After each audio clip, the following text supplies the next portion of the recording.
In the sweltering heat on campus, a simple bump in a corridor changed everything. Ryan, a student, collided with Elsie, a woman whose smile was like sunlight. Her dark, delicate features and gentle eyes captivated him instantly. That brief, shy smile replayed in his mind all day, a melody he couldn't shake. Fate seemed to conspire to bring them together. Study groups bled into late-night talks, and soon their romance was the talk of the campus. Their hands were always intertwined, their hearts beating as one. But Ryan was blind to the world Elsie came from. He didn't know she was the sole heir to the immense wealth of the Stewards Group, raised by her grandmother, the company's formidable CEO. One afternoon, Elsie was called to the school gates. Her uncle stood there, his face etched with sorrow. "Grandma is gone," he whispered. Elsie's world shattered. She collapsed into his arms, her body racked with sobs. But this moment of grief was seen by Nick, Ryan's best friend, who harbored a secret jealousy. He twisted the scene into a lie, rushing to Ryan. "I saw Elsie," he said, breathless, in another man's arms, kissing him. Ryan's heart stopped.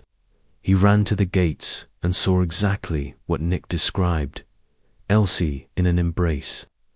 Blinded by betrayal, he didn't see her tears or her pain. He saw only a lover choosing another. Anger burned away his sorrow. He turned his back and walked away.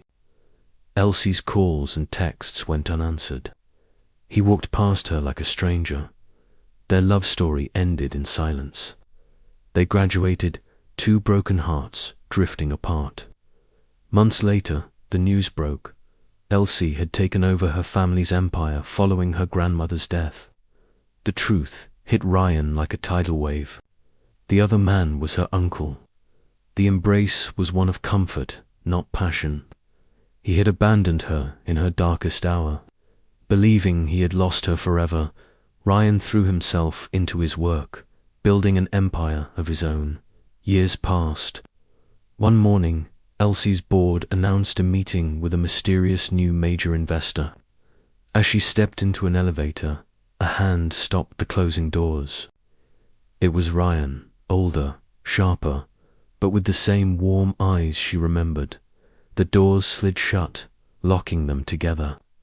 In that small space, years of unspoken words, shared laughter, and searing heartbreak rushed back.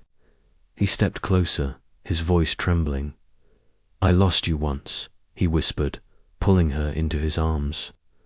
"I will never let you slip away again." And then he kissed her, a kiss filled with years of regret and longing. In that elevator, suspended between floors, two souls torn apart by a lie finally found their way back home.